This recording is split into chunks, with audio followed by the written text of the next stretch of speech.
他们还进行了写作测试，老师会根据他们写的这2篇文章给他们来，也就是说，整个在开学的第2个月，他们训练学生的类比概念。Hello， 大家好，欢迎来到 Jessie 的小宇宙，我是 Jessie， 很高兴又和大家见面了。今天我们来聊一聊美国公立学校2年级第7周和第8周学习的内容。孩子们用2周的时间来学习了美国8个重要的节日，并进行了考试。首先，他们学习了马丁路德金日，因为它发生在1月份。这个节日是为了纪念非洲裔的美国人，他们辛勤的劳动应该得到相同的待遇。在这个节日当中，他们学到了人与人之间，不管什么肤色、什么种族，大家要相互帮忙、相互友爱。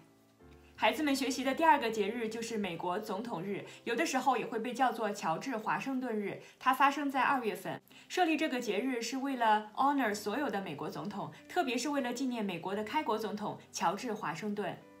对乔治华盛顿总统感兴趣的朋友，还可以参见我上面的视频。在这个视频当中，我为大家介绍了华盛顿总统的生平以及他的福农庄园。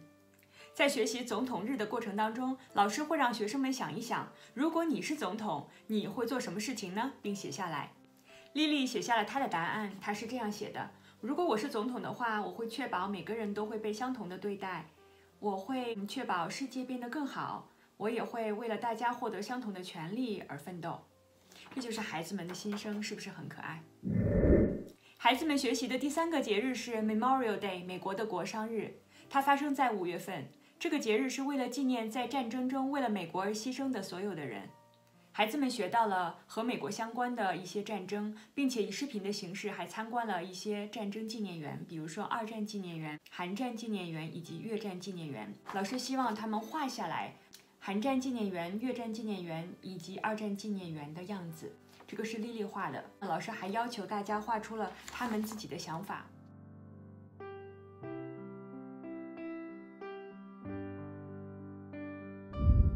孩子们学习的第4个节日是美国独立日，它发生在7月4号。这个节日是为了纪念美国作为一个独立的国家而成立了。7月4号这一天也被叫做美国的生日。我们一起来看一下这个图表。左边是以前在独立日那一天我们要做些什么事情呢？我们要 ring bells 摇铃敲钟 fire off cannons 放炮。那右边是现在在独立日这一天我们要做些什么事情呢？我们要悬挂美国国旗，并且有游行活动。在中间灰色的地带呢，就是以前和现在都会做的事情是什么呢？ fireworks 放烟花，以及 picnic 大家聚在一起吃饭聊天。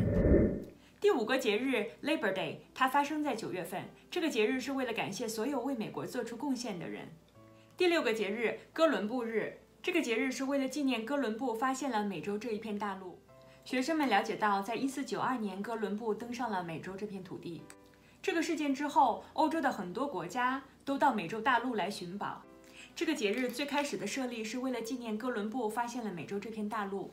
但是在今天，很多人用这个节日来纪念在美洲的美洲原住民。第7个节日老兵日，它发生在11月11日。这个节日为了纪念曾经在美军服役过的所有人员。每当我看到 Lily 用画作来表达她的想法的时候，我都会觉得很感动。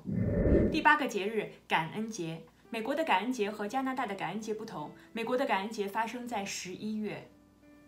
感恩节为了纪念美洲原住民和新移民一起庆祝丰收。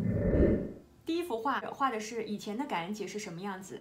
灰色的这个表示的是新的移民 Pilgrim， 黄色的表示的是 Native American， 给他们一起庆祝丰收。那现在的感恩节是什么样子的呢？我们要吃 apple pie， 苹果派，要吃 pumpkin pie 南瓜派，并且要吃火鸡。第8周的时候，他们进行了节日的考试，考试的内容还蛮多的，很有趣。感兴趣的朋友可以在影片的结尾查看。第7周的历史部分，孩子们还学习到了波士顿清茶事件 The Boston Tea Party。那么在背面呢是一个 fiction， 也是关于一个 Tea Party， 但是它也是一个故事。老师会通过这2个小短文来告诉学生什么是真实发生的事件，什么是头脑中想象的故事。第3个侧重点，读故事学英文。在第7周的读故事学英文中，他们学习了故事 A Visitor for Bear。而第8周学到的故事名字叫做 I Need My Monster。通过这2则故事，他们学习到了非常重要的词汇。千万不要觉得2年级学生学习的词汇很简单。感兴趣的家长请看一下他们学习的词汇，并且请帮我一个忙，在下面留言给我。如果你全都认识，请写全都认识；如果你有不认识的词汇，请把你不认识的词汇留言在下面告诉我，感谢你。第4个侧重点，词性。第7周，老师和学生们一起做了一个小游戏，就是把所有的单词都剪下来，贴到相应的位置。通过这个游戏，他们学习了什么是名词，什么是动词，什么是形容词，并且贴到相应的位置。第5个侧重点，同义词。老师会要求学生们把小单词剪下来，贴到和它意思相近的单词旁边。第6个侧重点，练习使用方位来完成任务。这本来是一个空白页，你要按照它的要求，一步一步地完成一个作品。比如说，要求1，把一棵树的树冠涂成橘色，把另一棵树的树冠涂成黄色。要求2，把小鸟剪下来，并且把它粘在2棵树之间，然后把它涂成蓝色。要求3，把小狗狗涂成棕色，然后把小狗狗粘在小狗狗的房子前面。通过这样子的小游戏，孩子们练习了方位、前后左右上下中间，以及还练习了颜色。第7个侧重点，孩子们在这2周时间内练习了写作，他们分别练习了小小的说明文以及小小的记叙文，并且他们还进行了写作测试。老师会根据他们写的这2篇文章给他们来打分。写作测试的评分标准如下：1. 标题有没有写在上面？2. 大写字母是不是正确？3. 标点符号是不是正确？4. 是不是紧贴主题？第5项，字迹是否工整，单词与单词之间是否有空格？第6项，基本拼写是否正确？第8项侧重点，数学。在这2周时间内，他们继续复习了大于、小于、等于以及百位的加减法，并且他们进行了考试。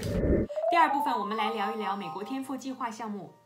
第7周和第8周的天赋计划项目训练的内容和第5周、第6周是一样的，也就是说，整个在开学的第2个月，他们训练学生的类比概念，找出不同事物当中的相同点和不同点。他们会到教室里面找，他们会到教室外面找，他们会到大自然去找不同事物的规律，它们相同点和不同点。下一周的天赋计划训练的项目会和这一周完全不同，他们学习了做电路。以上就是美国公立学校小学2年级第7周和第8周学习的内容。如果大家喜欢我的视频，请帮我点赞、订阅并分享，也欢迎大家提出宝贵意见，帮助我成长。这里是 Jessie 和 Lily 的小宇宙，我们下次见，拜。请大家帮我点赞哦，点赞对我很重要，感谢了。